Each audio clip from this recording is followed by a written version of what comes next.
creators of visual programming tools for software development, is pleased to provide major funding for the Computer Chronicles, the story of this continuing evolution.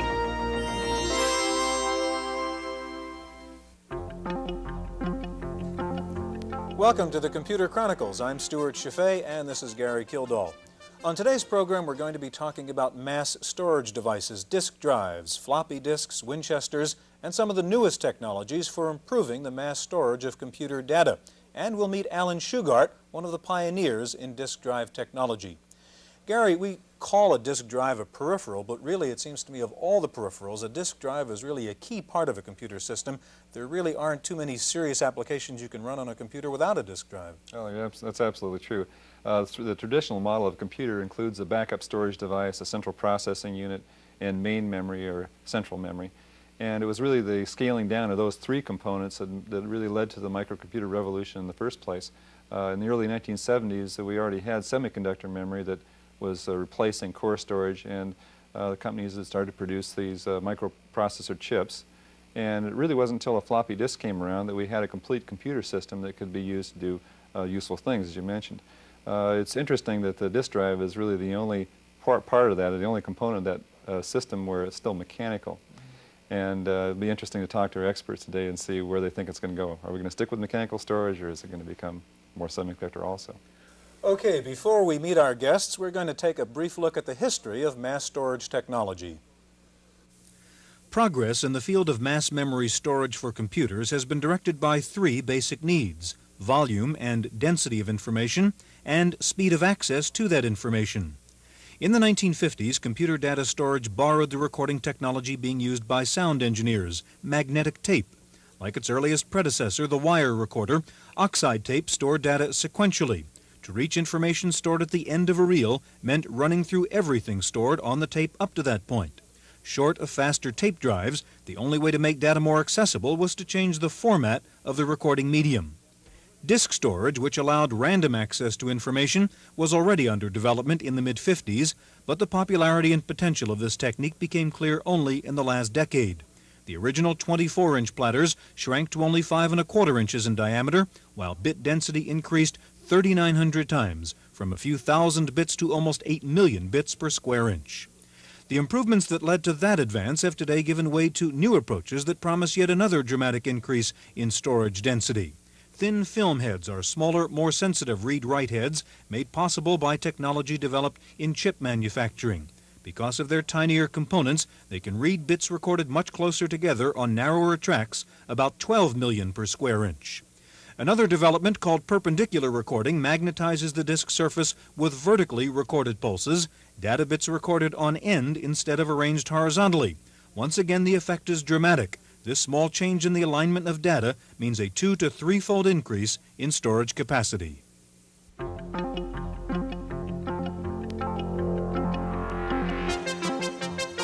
Joining us now is Alan Shugart. He's one of the pioneers in the disk drive industry. Alan used to work with IBM, then he started his own company, Shugart Corporation, and then he started another company, Seagate. Alan, welcome to the Computer Chronicles. Thank you. Gary. Alan, I don't know if you know this, but I got my very first disk drive from your previous company, Shugart Associates, and they gave it to me for free at the time. I probably don't do that anymore, do you? No, I remember that. I remember that. I objected to giving away anything. I think it was 10,000 hours on a test drive. It was. They gave me a new set of bearings to go with it, too. Do you think that the floppy disk drive was really instrumental in setting off the whole microcomputer revolution? Oh, there's no doubt in my mind. The introduction of the 8-inch floppy really proved the technology, but the introduction of the 5 1/4-inch floppy really expanded the market and provided for the big explosion. No question at all. We have these devices now that are called Winchester disks or hard disk drives, and they seem to be coming out of Seagate, of course, as a premier company in that area. How are the hard disk systems going to affect personal computing? Well, I think what the hard disk system does is it's really complementary to the floppy, and what it's going to do is expand the capability of small desktop computers to do some very large jobs that require lots of storage. You don't see any small desktop computers with hard disk systems that also don't have a mini floppy in it also. Mm-hmm. So it's a way of getting data from one computer system to the other. Absolutely, it's input, output, and backup. One of the criticisms for using hard disks in small computers, when you move them around, people worry about reliability. What's your feeling on that? Is there a problem with transporting Winchester disks around? Well, certainly a Winchester disk is much more susceptible to damage from shock and vibration than a floppy, and that's because the media and the magnetic heads have to stay there all the time, and the heads are in contact with the media. And if you bounce it around too much, you could have some problems, where in the floppy you can take out the floppy diskette itself when you're transporting it. So the Winchester is much more delicate. Is it something that's going to be, that problem going to be taken care of in the future? Well, I think that they're getting better and better. I think that the newer versions are becoming much more shock resistant with stiffer air bearings and so forth. No, I think they're getting better. Well, one of the things we have here is a 5 1/4 inch floppy disk drive, and this is fairly common, appears in the personal computers, and it has a lot of mechanical devices in it. There are little bales and heads that appear down here, and there's a board for decoding all the circuitry or the information that's coming through from the heads. And it seems to be a lot of mechanics in there, kind of the Model T of computing to some extent. Over here we have a bubble memory board. This happens to be produced by Intel Corporation, and this is the bubble memory module itself. It's a 1 megabit chip. Now, some people would say that this type of device is going to be replaced eventually by a semiconductor memory device. What are your feelings about that, Al? Well, I don't think it'll happen now. The floppy disk drive theoretically has an unlimited storage capacity because you can keep removing the diskette and putting a new diskette in. So it really has unlimited offline storage capacity, which the bubble memory doesn't have. So on a cost per bit basis, I don't think you're ever going to beat magnetic disk storage with semiconductor-like devices or bubble memories. Al, you said the 5 1/4 inch disc was really the size that got the personal computer thing moving. That we see here a computer that uses a 3 1/2 inch, and here's a 3 1/2 inch micro floppy.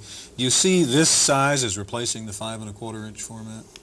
No, I don't. I think there's a marketplace for the smaller size, and I don't know if it will be the 3 1/2 or the 3 1/4 or the 3 or the 3 3/4. There seems to be lots of different formats vying for becoming the standard. There may be more than one standard, but I don't see that they'll ever replace the 5 1/4 inch mini floppy, because the world's programs are written on mini floppies, and you're never going to be able to, in your wildest imagination, transcribe all those programs onto smaller disks. It just isn't going to be done.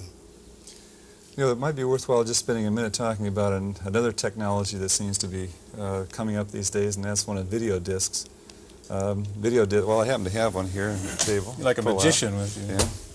And it's complete Beatles. Really a video disc. And it says here that if you pull these little things out, you get we just taught everybody how to get a video disc out.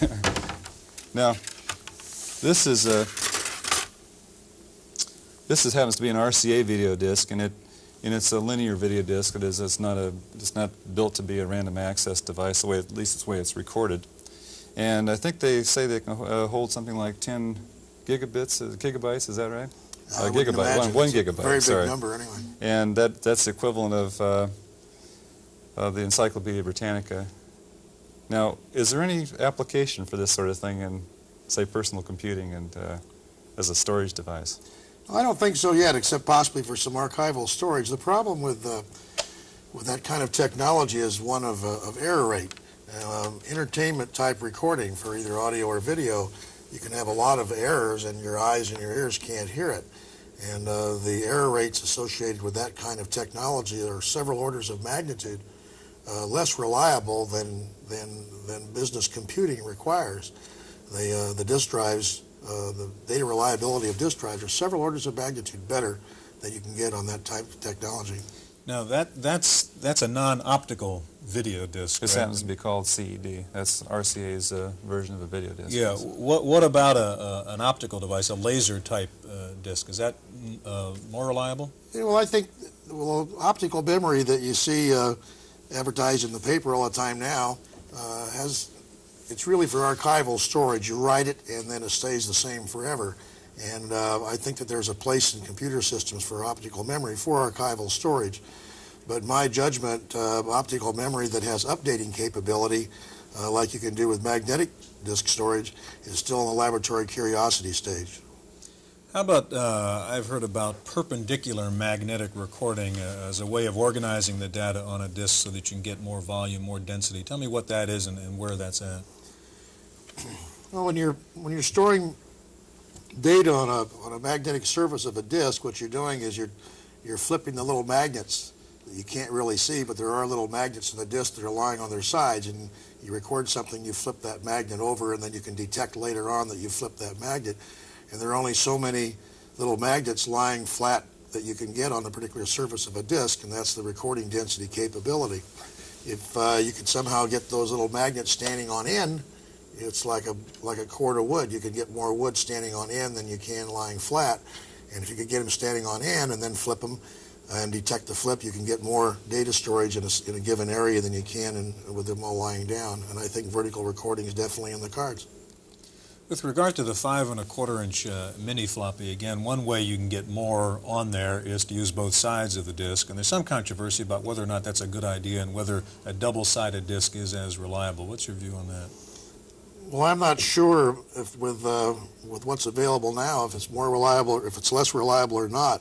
But there's no fundamental reason, I don't believe, why a double-sided shouldn't be just as reliable as a single-sided. I think perhaps some vendors in the industry stretched the technology farther than they should have and didn't do some other things.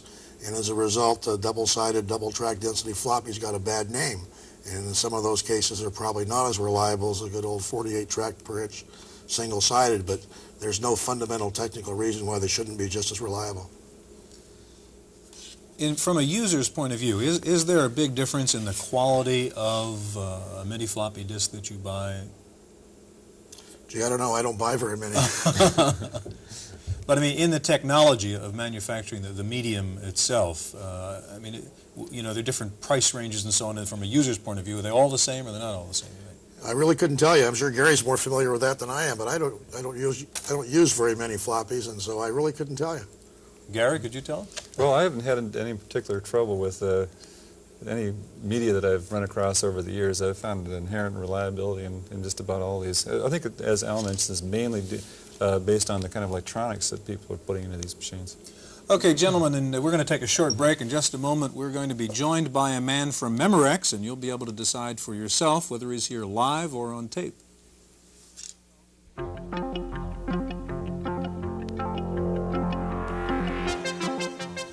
Okay, joining us now is Frank Sordello of Memorex. Frank is the Corporate Vice President for Technology there. Like Alan Shugart, Frank was with IBM way back when, I believe. And also, Frank is the holder of 38 patents in magnetic recording and disk technology. Gary, you want to start? Well, with a background like that, I'm sure you can give us a pretty good idea of what's going on. Frank, you've got a number of different kinds of platters here. Can you tell us a little bit about what you've got? Certainly. The platter with the thick substrate that we see right here is our latest product platter of a 14-inch diameter. For the Memorex Corporation, it's the 3680 1.2 gigabyte per spindle disk file platter. Could you pick it up, perhaps, Frank? We get a picture of what you're talking about. Certainly. The key items with the latest high-performance disk file technology consist of the adjectives thick and thin. Thick substrate, that is the thickness of the aluminum substrate, and thin film heads that go with it. With that, we are able to store that capacity that I mentioned, which is equivalent to all of the words and letters in 4 complete sets of encyclopedia: Britannica, Americana, Book of Knowledge, and perhaps even the Funk and Wagnalls. On that one platter? No, on 9 platters and 1 stacked. spindle in the device. And then what else do we have here? Well, this is a thinner substrate, 75 milli-inch aluminum substrate, 8-inch disc platter that's used in some of the smaller products of the day.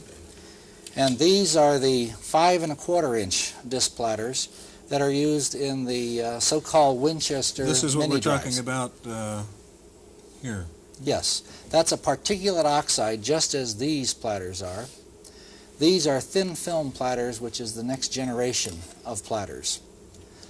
Now, you mentioned, Frank, thick medium here and thin film head technology. Tell us what that is exactly. All right, the heads are essentially a bent nail with wires wrapped around them. The technology consists in the size of the bent nail.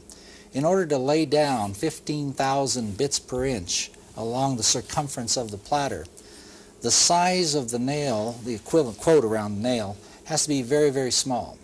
Currently, ferrite head products, and currently in the past 8 years, have been made by lapping and grinding and machining of the geometric dimensions of the so-called quote nail unquote.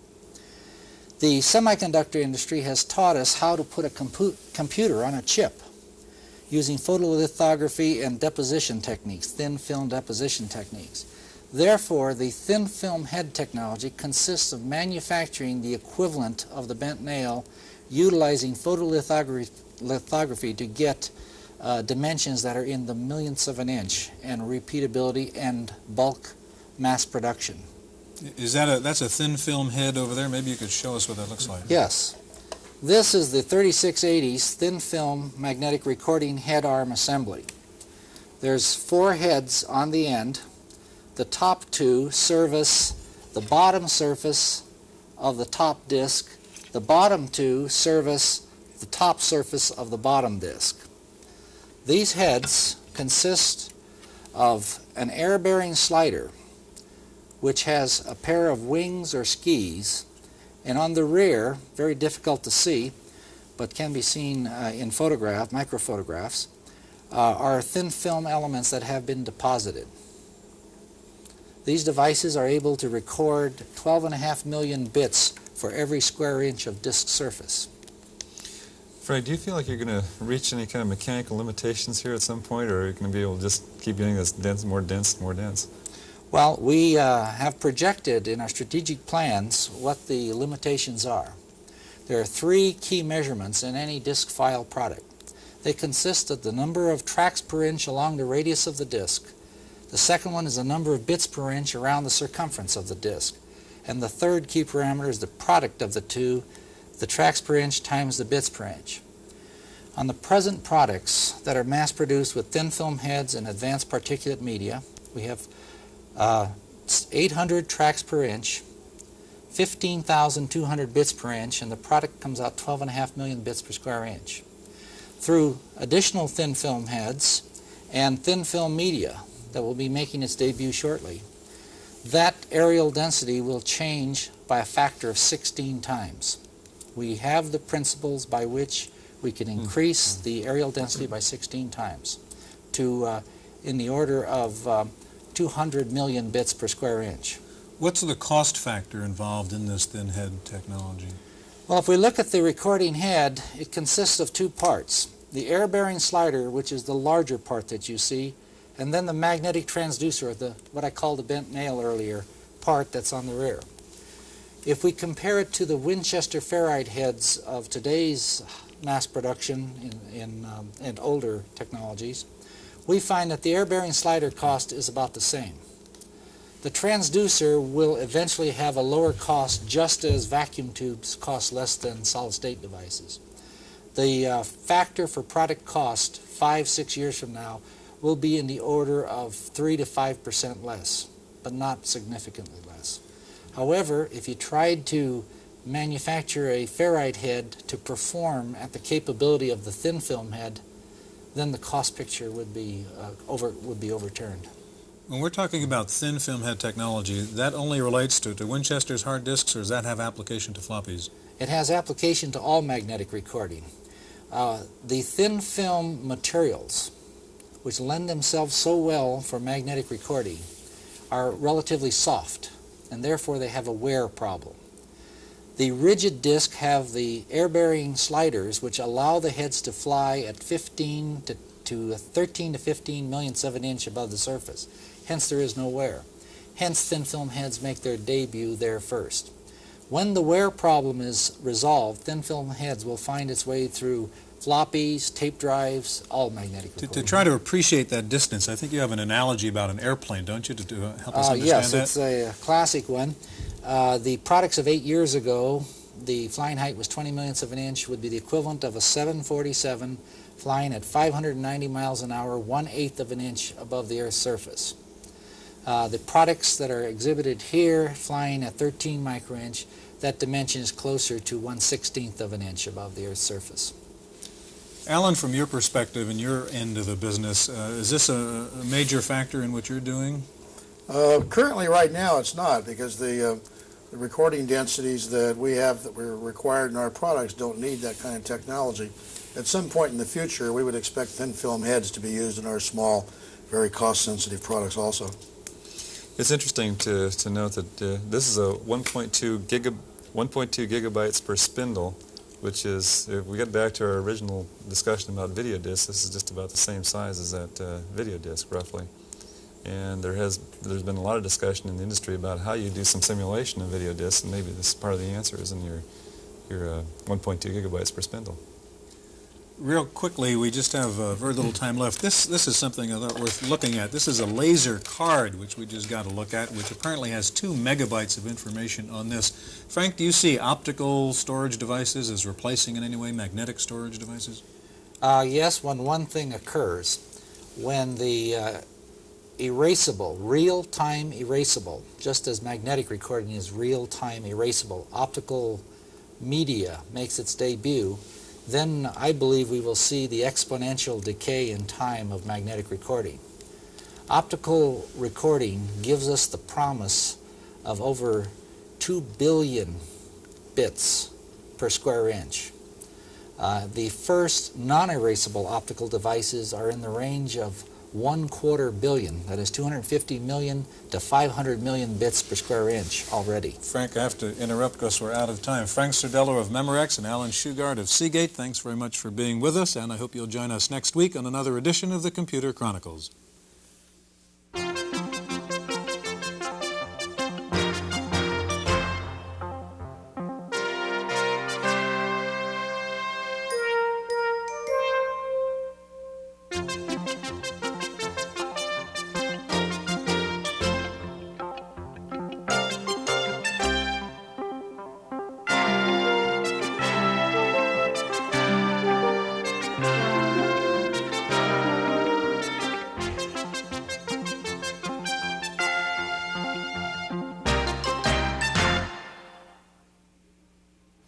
Microfocus, creators of visual programming tools for software development, is pleased to provide major funding for the Computer Chronicles, the story of this continuing evolution.